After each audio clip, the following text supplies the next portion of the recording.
대체 어떻게 해야 앞으로 확 오를 수 있는 주식, 화고주를 고를 수 있는지. 주식 덕후의 투자 공식.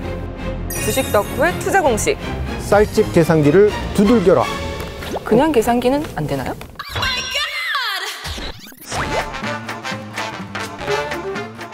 쌀집 계산기. 이 엄마들 가계부 정리하실 때 쓰시는 요거 기본 계산기 요것만 있으시면 됩니다. 제 얼굴 사이즈. 이거 쌀집 계산기가 꼭 필요해요? 계산기 있어야 돼요? 요게 있으면 계산이 편하시고요. 또는 저 어렸을 때 쌀집 가면 주판이 있었어요. 주판이요? 주산이 가능하신 분은 주산을 하셔도 되고, 아니면 스마트폰에 계산기 내장돼 있잖아요. 그렇죠. 요즘 그거 되게 편리하죠. 예, 그것을 사용하셔도 됩니다. 그리고 계산기를 이용해서 어떻게 화고주를 골라낼 수 있는지 설명해 주세요. 자, 우리가 투자할 때 이 회사 주가가 적정한 주가보다 높은지 낮은지 요거를 대략적으로 가늠만 해도 뭐 싼 종목을 바가지 쓰지 않고 살 거고 비싼 종목을 싼 가격에 살 수 있는 해안을 가질 수가 있어요. 그래서 제가 생각해낸 게 초간단 적정 주가 공식 1, 2, 3. 고수님이 직접 만드신 거예요? 요건 이제 기존에 있던 여러 가지 공식들을 정말 간단한 방법만 추려놓은 겁니다. 어떻게 하면 돼요? 자, 요 방법을 이야기 드리기 전에 과거 사례를 몇 가지 좀 설명을 드릴게요. 그래야지 또 이게 구미가 땡기겠죠? 네. 2017년 2월에 매수해서 2018년 2월에 엑시트한 종목 중에 세보 MEC라고 있습니다. 아, 네. 반도체 공장하고 각종 건물에 클린룸 이런 거를 만드는 업체로 잘 알려져 있어요. 근데 이게 회사 내용 때문에 가치주로 선별을 하거나 그런 것도 있지만 더 본질적으로는 저평가되었는지 그 부분을 확인할 필요가 있었습니다. 그래서 초간단 적정 주가 1, 2, 3 요거 가지고 계산을 해봤어요. 그랬더니 그때 당시 이 회사의 주가 수준이 7,800원이었습니다. 2017년 2월 말에. 그런데 초간단 적정 주가는 1,800원, 그리고 11,376원, 그리고 2만 원 이렇게 세 가지 값이 나왔어요. 그러니까 그 값을 보시게 되면 그때 당시 주가보다 훨씬 위에 있었죠. 그래서 저평가되었다 판단해서 포트폴리오에 담고 1년 뒤에 이제 규칙에 따라서 매도를 하는데 13,600원. 그러니까 매수할 때 가격에 비해서 72% 상승했죠. 예. 갑자기 또 부럽네요. 요즘 수익률이 72%. 그러니까 이게 초간단 적정 주가 1, 2, 3를 활용하면 화고주를 잡을 수 있는 겁니다. 사례를 하나 또 이야기를 드릴게요. 공식이 빨리 말씀해 주셔야 되는데 왜 자꾸 뜸을 이게 애간장을 녹이기 위해서. 두 번째 사례는 GST라는 회사예요. 초간단 적정 주가가 6,600원에서 8,900원으로 그렇게 계산이 됐었습니다. 2018년 12월 말 당시 주가가 4,440원이었는데 2019년 연말에는 1,200원. 그래서 129%. 차트에 보시면은 초간단 적정 주가보다 훨씬 밑에 있다가 편출이 될 때는 그 영역대보다 훨씬 위에서 아웃이 됐죠.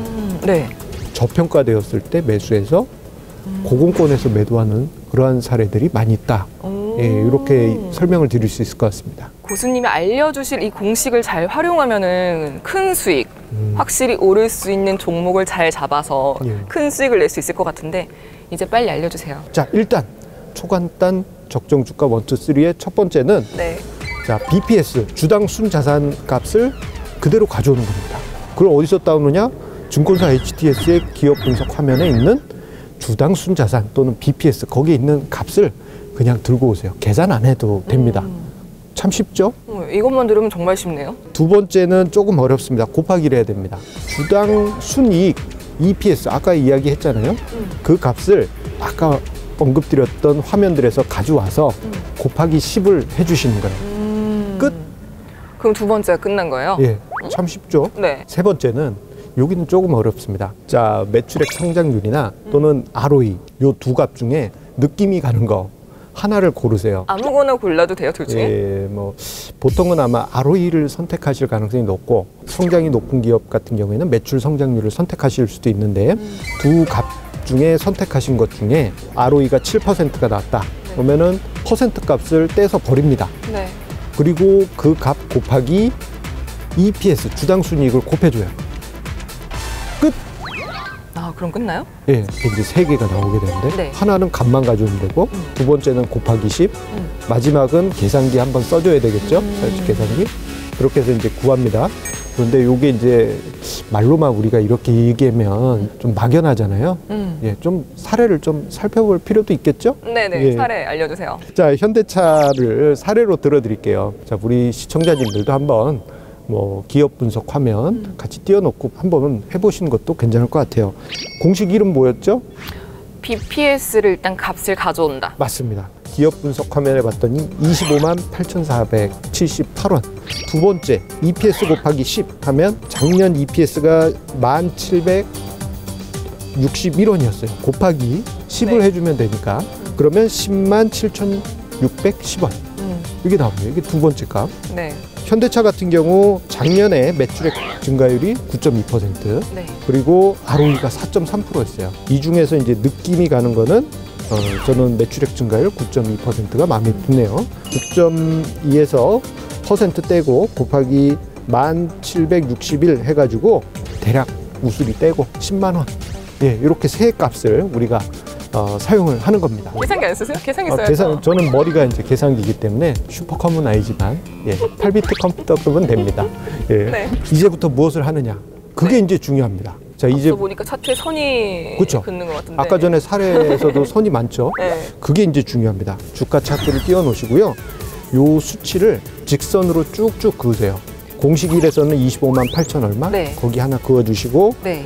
공식 2에서는 10만 7,600원 하나 그어주시고 네. 마지막으로 공식 3에서 10만 원 하나 그어주시고 직선만 이렇게 그려놓으시면 심심하니까 그 차트 보조 도구 중에 네. 뭐 색깔 블록이 있어요. 그거 가지고 이렇게 쭉 영역을 색칠해 주시면 네. 이렇게 나옵니다. 그러면 이게 왠지 모르게 현재 주가 머리 위에 떠 있는 구름 같은 그런 느낌이 드실 거예요. 이게 바로 이제 초간단 적정 주가를 활용한 주가 분석법. 준비가 다 끝난 겁니다. 이렇게만 보면 진짜 너무 간단한데요? 예, 아주 쉽습니다. 이게 이제부터는 초간단 적정 주가 영역보다 지금 주가가 밑에 있다. 그럼 왠지 어떤 느낌이 드세요? 나중에 올라갈 것 같죠? 그렇죠? 그리고 반대로 위에 있다? 내려오지 않을까요? 그럼 맞습니다. 그 영역보다 밑에 있을 때는 저평가, 그 영역보다 위에 있을 때는 고평가. 이 레인지가 현대차는 굉장히 넓네요? 넓은 대신에 현재 주가가 워낙 많이 빠졌기 때문에 저평가된 영역에 들어와 있다라고 지금 현대차 같은 경우에는 볼 수 있죠. 그리고 그 가운데 영역이 있을 수도 있잖아요. 네. 가운데 있을 때는 그냥 계륵 그렇게 이야기를 드릴 수가 왜 있습니다. 계륵이에요? 가운데 있으면 그냥 안정적으로 있는 거 아닌가요? 그게 고평가되었다고 보기도 어렵고 저평가되었다 보기도 어렵고 그래서 사기도 애매하고 팔기도 애매하고 계륵 같은 상황. 예, 최근에 큰 종목 중에서 계륵과 같은 상황이 있는 종목들을 한번 살펴보도록 할게요. 올드하게 이야기하자면 포항제철. 네, 포스코. 예, 맞습니다. 2019년 12월 기준 주당 순자산 BPS 값은 52만 원. 오, 엄청 높습니다. 따봉이에요. 네. 그리고 주당 순이 곱하기 10배한 값은 21만 원 정도. ROE 곱하기 EPS를 했는데 요 값이 8만 8천 원 나옵니다. 근데 왠지 딱 보더라도 가장 엄청 넓죠. 8만 8천 원부터 해서 52만 원까지 엄청 넓은 레인지에 있고 그리고 주가는 그 한가운데 있어요. 정말 딱 가운데 있어요. 예, 이런 경우에는 정말 계륵입니다. 신규로 사기도 뭐하고 그렇다고 또 팔기도 뭐하고 만약에 내가 이 계륵과 같은 종목을 가지고 있다. 근데 실적이 나온 걸 보니까 이후에 적정 주가 이하가 됐다. 그럴 경우에는 가지고 있다가 기준에 매도할 시점이 되면 그때 이제 매도하게 됩니다. 그리고 그렇겠죠. 편입 자체는 좀 심사숙고할 수가 있겠죠. 그러면은 실제로 교수님께서 이 적정 주가 이 공식으로 수익을 보셨던 사례가 있는지. DSR이라는 종목을 이야기 드릴게요. 편입을 했을 때 당시 주가가 3,970원대 그리고 초간단 적정 주가 공식에 따르면 그때 당시 5,300원, 6,200원, 7,500원 이렇게 계산이 돼서 차트에 그려봤더니 그때 당시 주가보다도 훨씬 높은 수준의 이제 적정 주가가 있었어요. 그래서 편입을 하고 기다렸는데 이게 퀀텀 점핑을 해가지고 2017년 2월에 매도할 때는 9,100원에 수익률이 129% 수익이 났습니다. 수익률 사례는 언제 봐도 즐겁네요. 제 수익은 아니지만. 아, 즐겁습니다. 보통 이제 저평가된 종목을 편입을 했는데 이게 적정 주가 영역까지 올라간 상태에서 모멘텀이 붙었다 그럴 때는 겨울왕국의 그 테마송처럼 레리꼬, 레리꼬, 레리꼬, 레리꼬, 레리꼬 그냥 가게 내두란 얘기예요. 그냥 가게 내두십시오. 수익률을 극대화. 두 번째 사례는 승일이라는 종목이에요. 승일가스. 맞습니다. 2014년 2월 말에 편입해서 2015년 2월에 편출했는데요. 그때 당시 이제 주가가 8,500원, 초간단 적정 주가 모델에 따르면 9,600원, 13,280원, 18,755원 이렇게 세 값이 나왔어요. 차트에 착착착 그어준 다음에 현재 주가로 봤더니 그때 당시 저평가되어 있었어요. 그런데 보시면은 이 종목 같은 경우에는 적정 주가 영역이 꽤 넓었습니다.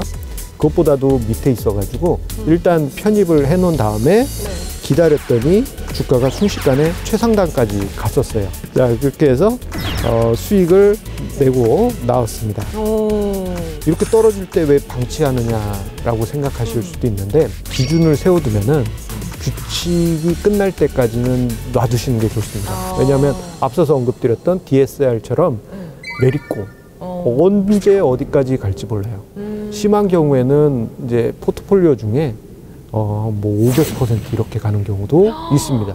그 종목 하나가 전체 수익률을 끌어올릴 수가 있거든요. 그래서 오늘 뭐 아주 중요한 키워드가 될 것 같네요. 레리꼬. 예. 살려주세요. 예? 레리꼬 살려주세요. 아, 교수님 진짜 개그맨 같아요. 적정 주가를 찾을 때 또 중요하게 봐야 되는 거나 꿀팁이나 이런 거 있을까요? 이게 좀 디테일이 사실 있어야 돼요. 간단하게 그렇게 하면 이게 자칫 뭐랄까 모순에 빠질 수도 있습니다. 그래서 그 디테일한 부분은 제가 따로 알려드리도록 할게요. 궁금한 분들은 제게 보십시오. 컴온 컴온 이렇게 써 있네요.